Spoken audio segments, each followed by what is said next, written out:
Hola a todos. El webinar de hoy se llama Bibliotecas desde Abya Yala. Esperemos que lo haya pronunciado bien. Si no, ahora Natalia, cuando le demos la palabra, ella lo va a presentar mejor y con la pronunciación que corresponde. Siempre recuerden, vamos a intentar darle la palabra a Natalia. Yo ahora termino de presentar el webinar y el currículum de Natalia. Si es que me carga la página, sepámoslo que viene un poco lento. Y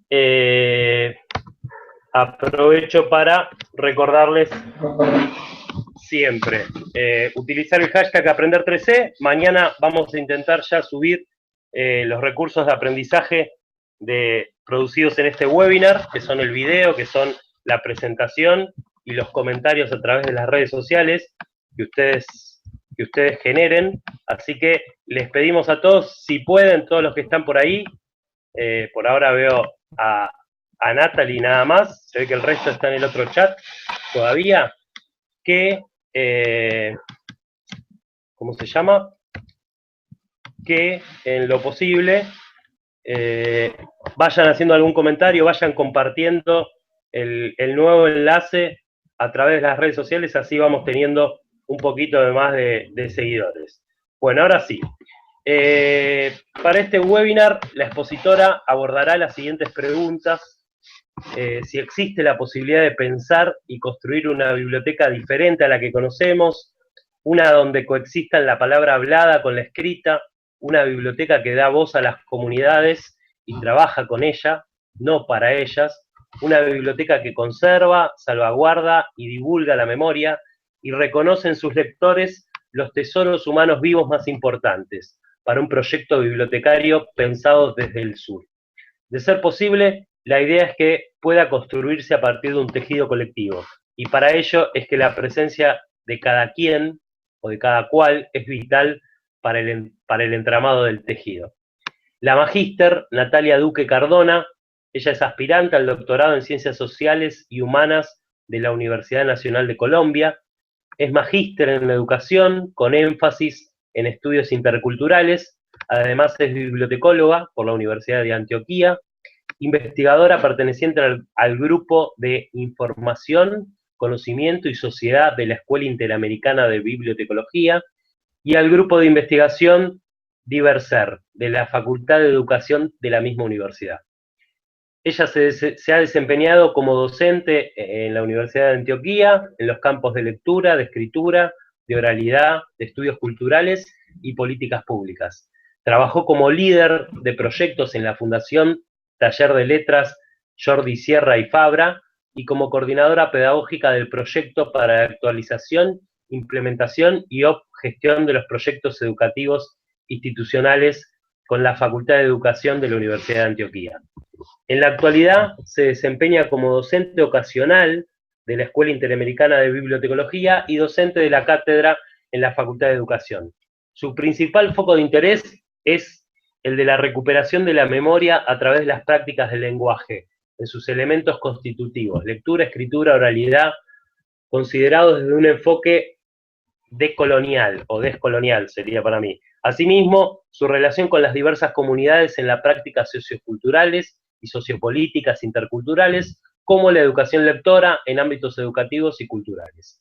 Posee fortaleza en procesos culturales con diversas poblaciones, gestantes, primera infancia, segunda infancia, jóvenes, adultos, tercera edad, población con discapacidad auditiva, visual, víctimas del conflicto, personas en situación de calle, hombres y mujeres con adicciones, pueblos afrocolombianos y comunidades indígenas. Manifiesta un gusto por la implementación de estrategias de acceso a la cultura escrita, tal como la educación lectora, promoción y animación de la lectura, la alfabetización crítica e informacional y el uso de las TIC como elemento dinamizador del proceso de coloniales que permitirá nuevas formas de leer.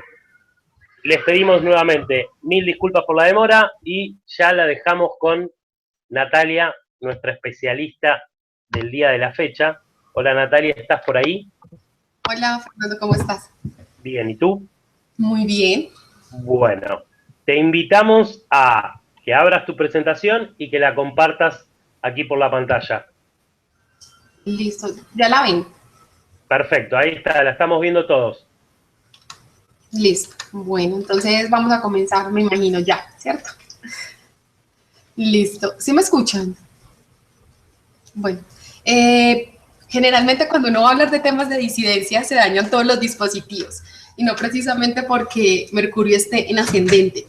Entonces, yo creo que aprovechando el tiempo pues que nos queda acá, la idea es que hoy podamos hablar un poquito acerca de otra mirada a las bibliotecas, otra mirada desde la bibliotecología, y por eso he denominado este conversatorio, esta charla, Bibliotecas desde Abya Yala.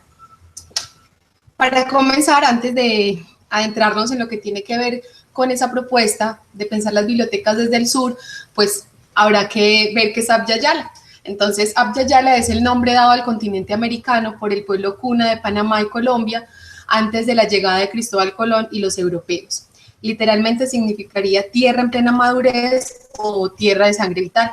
Entonces, ese nombre es un nombre bien importante, una forma de nombrar lo que estamos pensando, cómo estamos pensando las bibliotecas desde otro lugar, y por eso utilizamos una palabra del pueblo cuna para decir que no es solamente una mirada desde Latinoamérica, sino una mirada que es totalmente diferente, una mirada otra a lo que hemos estudiado, a lo que hemos considerado históricamente para abordar el tema de las bibliotecas.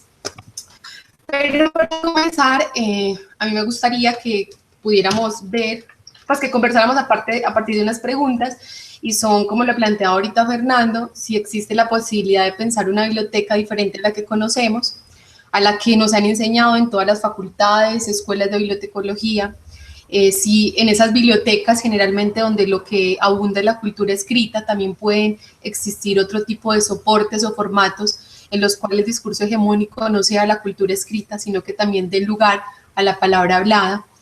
Si esa biblioteca que también conocemos trabaja con las comunidades o trabaja para las comunidades, que es lo que hemos venido haciendo históricamente. Y por último, cerrar con un tema que tiene que ver mucho con el patrimonio inmaterial, y es considerar las personas que están en la biblioteca como tesoros humanos vivos. Para dar paso a una propuesta de biblioteca intercultural. Entonces, me gustaría que comenzáramos con un video que no sé si alguno de ustedes lo conocen, que es una propuesta que se viene realizando en las bibliotecas rurales de Cajamarca. Entonces, creo que solamente con ponerlo ya debe funcionar, ¿cierto? Sí. Ok, entonces, bueno, vamos por acá y para que lo podamos ver.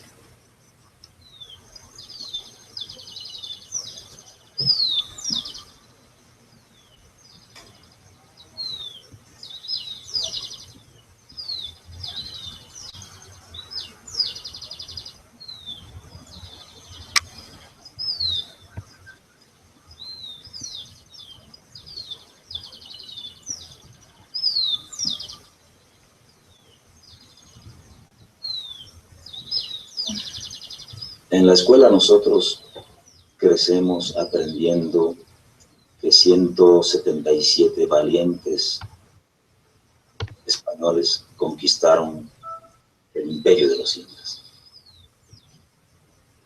Nos están diciendo que éramos una sarta de cobardes. Nos están diciendo que venimos de un pueblo inepto, inútil, incapaz. Nos están diciendo también que los mejores pueblos son aquellos que se desarrollan sobre la base de la guerra, que para poder ser poderoso hay que ser guerrero en el sentido de matar al otro, de aniquilar al otro. Pero lo difícil es ser valiente tratando de hacer vivir al resto. Y entonces es un desafío muy grande para nosotros desaprender la cantidad de tonterías con las que nos llenaron la cabeza y en la medida de lo posible reescribir nuestra propia historia. Porque aquí nunca hubo un imperio de los incas. Aquí habían federaciones de pueblos, federaciones de comunidades, comunidades de comunidades, que no tenían por qué obedecer al modelo de organización social europea. Estamos hablando de dos procesos históricos diferentes. Y si no entendemos eso, es muy difícil entender qué ocurrió el 16 de noviembre de 1532, cuando se encontraron los invasores aquí en Cajamarca, alrededor de las 3 de la tarde. Aquí no había 10.000 indios armados, 50.000 indios armados, esperando ferozmente a que llegaran los cristianos a darles muerte. Eso es una tontería que nos han metido los hispanistas más recalcitrantes. Cuando viene Atahualpa hacia Cajamarca desde los baños del Inca, venía de un ritual de curación, de limpieza, para conocer a esta gente. Y al parecer una de las primeras cosas que quería era saber por qué habían venido haciendo tanto daño por el camino. Por lo menos eso está en las crónicas. Quería explicaciones de por qué, si les recibían con tanta amabilidad, por qué estaban matando a su gente.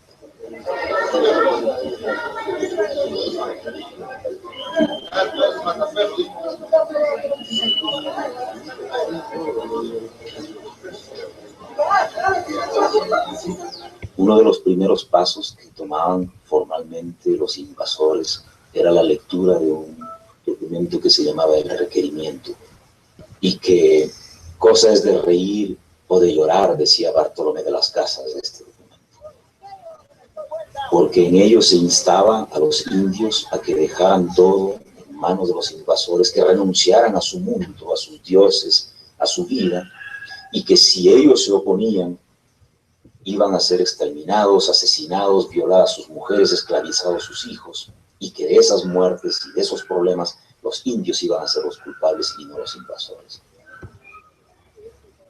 De manera que cuando le entregan, unos dicen la Biblia, otros dicen un breviario, se lo entregan a Atahualpa como cualquier objeto. Atahualpa lo tomó, lo calculó, lo tocó, viniendo de quien venía, sin decir nada, como decían los otros elementos de la naturaleza. La historia cuenta que Atahualpa arrojó el libro. Policía se están internando del 14 al 16 de junio. Valverde, el cura que encabezaba el grupo de españoles junto con Pizarro, dio la voz, ordenó, diciendo que ese perro había arrojado la palabra de Dios al suelo, gritó Santiago y comenzó la masacre. Las crónicas dicen que alrededor de 10.000 indios fueron asesinados, hombres, mujeres, niños. El libro estuvo en el incidente histórico más importante del proceso de la invasión de nuestros pueblos.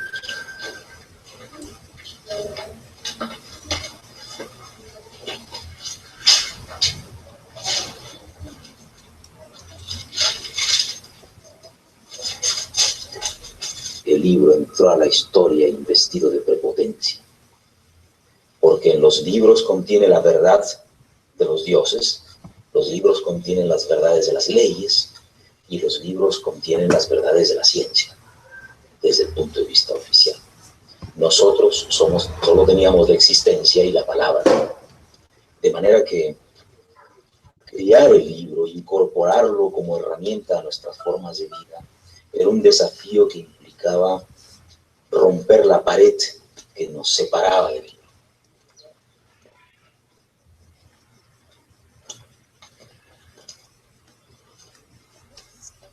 Pero no queremos bajo ninguna circunstancia tomar al libro como un fetiche del conocimiento externo. Nos interesan los paisajes que habitan en el libro, nos interesan los mundos que son posibles en el libro, nos interesan las vidas que están anidando en un libro. Uno puede utilizar una herramienta para abrir surcos y sembrar las semillas, o puede utilizarlas para enterrar cadáveres. La herramienta no tiene la culpa de la forma como se la utilice.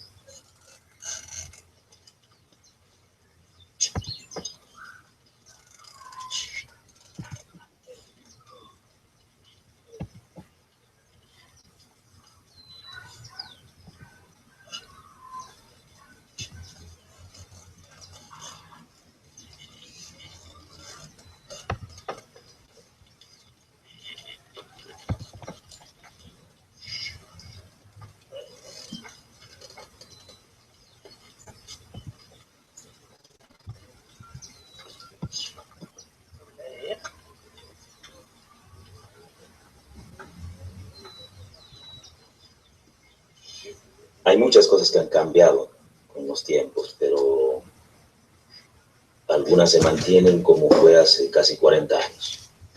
Y probablemente uno de los grandes cambios que tiene que ver con el nacimiento de las bibliotecas son los cambios que ocurren con la Iglesia, que estuvo tan ligada, tan vinculada al poder político durante el tiempo de la conquista, y que de pronto empieza a redescubrirse el mensaje evangélico vinculado a los pobres, solidario con los más necesitados, y entonces América Latina empieza a convertirse en una especie de continente de la esperanza. Pues en ese contexto es que una hornada de sacerdotes, de curas vinculados a la teología de la liberación vienen para vivir en las comunidades, en los pueblos del Perú, y uno de ellos es Juan Metcalf, un sacerdote inglés que después se naturalizó peruano y que se interna a trabajar junto con otros sacerdotes más en la zona de Bambamarca. Y es en Bambamarca donde empieza a gestarse, a través de un préstamo inicial de libros, la red de bibliotecas rurales de Cajamarca. El maíz, un puñado de algodón, del maíz, un puñado de lambo. El dios Cajachi también es bonito de Los agua, saldrán a formar el valle con sus tareas, acomodando los surcos para que el don Manuel debe bajar. Ahora, al lucho antes debe seguir.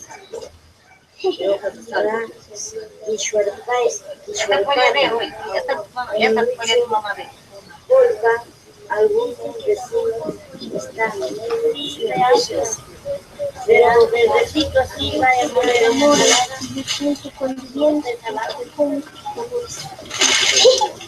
En muchas ocasiones se llegaba a comunidades a visitar a nuestros compañeros y compañeras, y después de los saludos se acercan algunos mayorcitos, algunas mayorcitas que yo sabía que eran analfabetos, y se acercan a mí con un papel que me dicen: mira, aquí está mi nombre, yo lo he escrito, yo sé escribir ahora mi nombre, ahora voy a escribir una carta a mi hijo, estoy aprendiendo.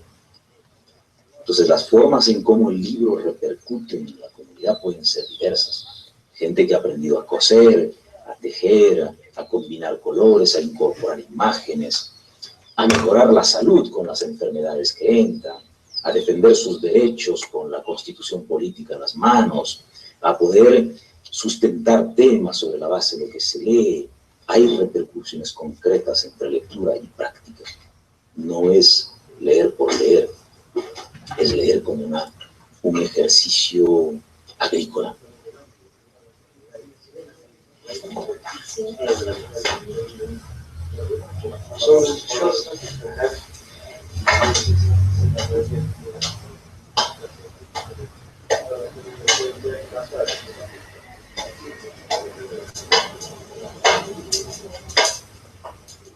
Aunque nos llamamos bibliotecas rurales, uno va al campo y no encuentra una biblioteca, un estante con libros, un empleado adusto con lentes que anota qué libro te llevas. No es así como funciona. El primer punto para nosotros es que sea la asamblea comunitaria la que decida tener su biblioteca. Y una vez que la comunidad decide tener la biblioteca, eligen al bibliotecario, que es un comunero miembro de la propia comunidad, y es él quien recibe los libros, los lleva a su casa y con su familia atienden sin horario, en cualquier día de la semana y con la posibilidad de llevarlos hasta su casa, atiende el servicio de la biblioteca. La idea es que después de un tiempo, alrededor de 3 meses, los libros sean canjeados entre las comunidades. De la misma manera como se intercambian los productos de la tierra, se intercambian los libros y se intercambian los conocimientos que viajan con los libros. No me acuerdo ahora su nombre porque el Isabel tiene casi 90 variedades. Ahora, el José Isabel en su chacra tiene más de 90 variedades de papa.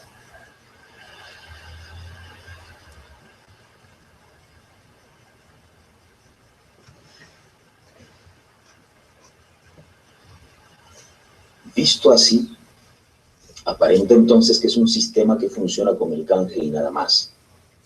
Pero habría que contextuarnos en cómo es Cajamarca. Porque como el agua, probablemente no hay cosa que más pesen como los libros. Y implica cargarlos, implica llevarlos de sitio en sitio. Porque nosotros no tenemos vehículos, ni tenemos empleados o choferes que vayan llevando los libros. Hay que caminar con los libros, hay que llevarlos de sitio en sitio. Y aunque hay tantas carreteras que se han abierto hoy día, nosotros seguimos mayormente haciendo el trabajo aquí. Y eso implica caminar, el mínimo es 1 hora, 2, 5, 10 horas, 2 días de marcha para llegar a algunas de las comunidades. Los libros caminan con los mensajeros, los libros caminan con los bibliotecarios. No es un centro de acopio que distribuye los libros como canastas, como bizcochos, sino es un intercambio de propuestas, un intercambio de sentidos, un intercambio de ideas, un intercambio de caminos. Uno de los pocos momentos en los que se tiene tiempo en el campo después del trabajo, quiero decir, la familia puede reunirse alrededor del fogón y a la luz de ese fuego empezar a leer, sobre todo los niños, empezar a leer a los demás. El libro se vuelve un miembro de la familia, la lectura se vuelve parte de la forma de estar en las comunidades. Tal vez Vestiniera tiene comiditas que me diera. No tengo nada, contestó la viuda, solo una gallinita, pero si tiene hambre pues la mataré, al fin que no se vaya usted. Que yo sepa, no han salido en ninguna película, en ningún gran documental, ni nos lo recuerdan permanentemente. La hecatombe ocurrida en este continente, la más grande probablemente de la historia de los pueblos del mundo, no suele ser recordada como una tragedia, como una deuda que saldar por parte de la humanidad, sino como un gran triunfo por parte de la civilización contra los salvajes.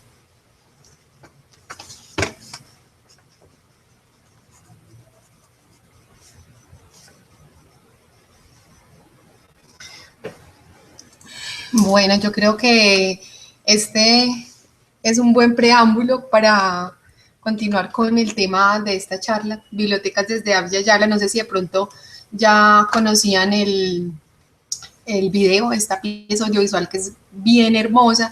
Y antes de continuar con el tema, con la presentación de algunos asuntos que yo quisiera conversar, plantear, porque a veces esto parece mucho más un monólogo que un diálogo con quienes están del otro lado, y es algo muy importante que menciona Alfredo Mirés, quien es el narrador de esta pieza, y es la importancia del libro, porque el libro estuvo presente en uno de los momentos más crueles de la historia de América Latina, que fue la colonización, es decir, desde Abya Yala. Y por eso es la pregunta de si podemos pensar unas bibliotecas diferentes a las que conocemos, que estén fundadas en unas epistemologías otras, en unos discursos que no son eurocéntricos, a pesar de que generalmente nosotros hemos estado formados y además nuestra praxis en el campo, en las bibliotecas, sigue estando básicamente centrada en un discurso eurocéntrico, en unos cánones preestablecidos, y desconocemos en muchas ocasiones lo que pasa en la realidad y lo que pasaba mucho antes del proyecto Ilustrado. Entonces, la idea de pensar si existe la posibilidad de una biblioteca diferente parte de reflexionar desde las epistemologías del sur, que nos permiten generar discusiones, generar diagnósticos críticos para reconstruir, formular y legitimar alternativas para una sociedad más justa y más libre. Entonces, de allí parte que las bibliotecas, por ejemplo, en el video que nos presenta Mirés, son bibliotecas que no son físicas, que como él lo decía, no hay un estante de libros, no hay un bibliotecólogo o un bibliotecario allí presente, siempre atento a ver quién va a venir, el usuario. Es más, no aparece la palabra usuario por ningún lado, sino que estamos hablando de los lectores, de las personas que están guardando esa memoria y compartiéndola con sus comunidades, y cómo la lectura hace parte de esos grupos familiares, de esa cultura, como una parte indispensable, pero no como una parte indispensable porque fue ese elemento colonizador, sino como ese objeto cultural que ya está desprovisto completamente de un discurso hegemónico. Desde las epistemologías del sur podemos trabajar diferentes apuestas como preguntas fuertes y respuestas débiles, que es desde donde surge esta investigación. Más bien, esta charla que hoy les estoy dando, que parte de todo el trabajo de investigación y maestría que he venido realizando, pero acá lo más importante es que no es un trabajo de investigación que se queda en la academia, sino que el trabajo de investigación surge del mundo real, es decir, de la práctica, de lo que hacemos acá en Medellín, por lo menos que es donde yo me encuentro ubicada, de lo que pasa en el sistema de bibliotecas, de la relación que se establece con las comunidades, de sus ausencias y sus presencias.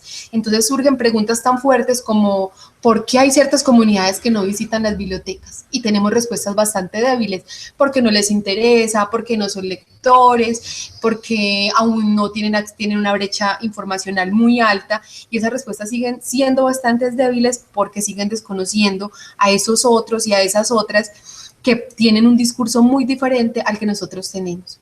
Hay una contradicción entre las medidas urgentes y un cambio civilizatorio, entonces estamos en un afán desmedido desde las bibliotecas por organizar, por sistematizar, por estar a la vanguardia en tecnología, y además las comunidades tienen que estar siempre informadas, tenemos que informar, pero ¿qué está pasando en realidad con las poblaciones que son esos usuarios de las bibliotecas? Y aquí no me estoy refiriendo a una biblioteca en especial, sino en general, a cualquier tipología de biblioteca. Y hay una relación fantasmal entre la teoría y la práctica. Entonces nosotros aprendemos muchos asuntos en la universidad, muchas teorías en la academia, pero cuando salimos al mundo real pasan otras cosas que hacen que eso que aprendimos a veces carezca de sentido. La epistemología del sur es un reclamo por nuevos procesos de producción y de valoración de conocimientos válidos, es decir, por desconfigurar un poco o deconstruir ese discurso hegemónico que nosotros hemos tenido históricamente, a partir de clases y grupos sociales que han sufrido de manera sistemática destrucción, opresión y discriminación causadas por el capitalismo, el colonialismo y, bueno, muchos otros asuntos históricos que han sucedido en la humanidad. ¿Eso qué implica? Que esas epistemologías del sur parten de ciertos grupos, como son las comunidades indígenas, los grupos afro, rom o gitanos, pero no quiere decir que se queden en ellas. Es decir, no, yo puedo decir, no, claro, es que yo estoy pensando en la biblioteca desde otro lugar porque hay ciertas comunidades que no hacen parte, pero visibilizarlas a ellas no es invisibilizar a otras. También hay muchas otras comunidades que no están presentes en las bibliotecas y que tal vez requerirían una deconstrucción de ese espacio bibliotecario que nosotros habitamos o en el que hacemos nuestra práctica diariamente. En este sentido, esas epistemologías del sur son un conjunto, no una sola además, porque no hay una sola teoría la que nos va a salvar a todos, sino que hay diferentes posibilidades para entender el mundo, para plantear un sur que no es geográfico, sino metafórico, el sur antiimperial, es decir, un sur que desde otro lugar permita pensarnos cómo fue ese momento en el que llegaron con el libro y en el que dijeron, este es el libro y vamos a cambiar todo lo que ustedes venían haciendo. Vamos a volver entonces a pensar cómo es que nosotros leíamos, cómo es que nosotros escribíamos, cómo organizaba esa memoria colectiva las comunidades, y eso podría llegar a ser parte de la biblioteca.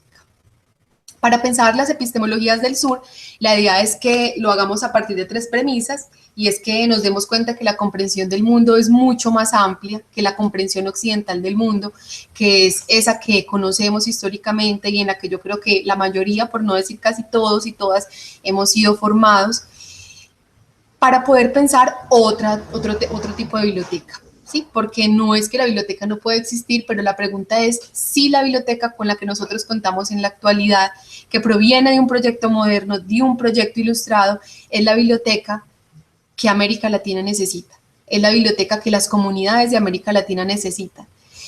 Y ahorita entonces ahí vamos a ver si es que nosotros trabajamos para las comunidades o es que trabajamos con las comunidades, y eso implicaría que nuestra comprensión del mundo fuera un poco más allá de la que generalmente hemos concebido. También otra premisa desde las epistemologías del sur es pensar que la diversidad del mundo es infinita. Es decir, existen diversas maneras de pensar, de actuar, de comprender, de relacionarse con los otros, y no solamente con los seres humanos, sino también con la naturaleza, con la Pachamama, que eso implica que hayan diferentes concepciones del tiempo, diferentes formas de leer, de escribir, de hablar, diferentes lenguas. Y entonces, ¿qué pasa, por ejemplo, con esas lenguas que no son las lenguas hegemónicas, que no son las lenguas que habla la mayoría de la población y no están en la biblioteca? O sea, ¿qué pasa con esas comunidades entonces? ¿Y cómo estamos haciendo nosotros para poder generar un diálogo para que esas comunidades también puedan ser parte de eso que nosotros ofrecemos a diario? Y la última premisa desde las epistemologías del sur es pensar que esta gran diversidad del mundo puede ser y debe ser activada, así como transformada teóricamente y prácticamente de muchas maneras plurales. Entonces la idea ahí no es quedarnos con una sola mirada, por eso las epistemologías del sur tienen diferentes teóricos, diferentes lugares desde los cuales se va trabajando, y por eso en la presentación de esta charla la idea era plantear que para que esto sea posible hay que tejer. O sea, hay que tejer entre naciones, hay que eliminar fronteras, hay que tejer conocimiento colectivo y darnos cuenta que eso solo podrá ser posible, pensar una biblioteca desde otro lugar con las comunidades, siempre y cuando no volvamos a caer en el asunto de una única teoría, sino que podamos entonces, a partir de esas diversidades, tejer y construir formas plurales del conocimiento. Entonces, como veníamos viendo, la apuesta por pensar otras bibliotecas surge desde las epistemologías del sur, trasladado a un campo disciplinar como es la bibliotecología o las ciencias de la información, dependiendo del lugar en el que estemos. Pero históricamente las bibliotecas, como lo mencionaba hace un rato, han estado albergando en su mayoría cultura escrita. Pero, ¿qué ha pasado con la palabra hablada, con la cultura oral? Porque Latinoamérica indudablemente es un pueblo, muchos pueblos, que no son, o sea, que no provienen de un proyecto ilustrado. Por tanto, su memoria ha estado consignada en la cultura escrita, pero históricamente no partió de allí. Entonces, cuando yo me pregunto si pueden coexistir en las bibliotecas la palabra escrita con la hablada, lo hago porque en la mayoría de bibliotecas que conozco, pues están las colecciones, están los estantes de libros, pero ¿qué pasa con esa tradición oral? Y según el manifiesto IFLA UNESCO, para biblioteca multicultural, la biblioteca también debe ocuparse de estos asuntos y debe ocuparse de prestar servicios, tener colecciones, estar atenta a esas comunidades que históricamente han sido desatendidas, y eso implica que nosotros nos preguntemos cómo vamos a hacer para que coexista esa palabra escrita con la hablada. Yo creo que eso puede ser posible siempre y cuando esas barreras coloniales se rompan, esas barreras coloniales que implican pensar, por ejemplo, que en la biblioteca solamente puede haber cultura escrita. Ahora tenemos también cultura de la imagen con ciertos materiales, también está el asunto de lo digital, pero el oral ha estado desconocido históricamente, porque también históricamente la biblioteca ha estado fundada desde un saber eurocéntrico, y lo que ha hecho es ejercer una colonialidad del poder a través de la colonización del ser por medio del saber. Nos hemos encargado, a partir de ese proyecto ilustrado, de que quienes habitan la biblioteca puedan adquirir un saber que no es el suyo, pero que desaprendan e incorporen otra vez otro saber, y hemos colonizado esos seres para ejercer un poder a través de eso que a veces llamamos la información.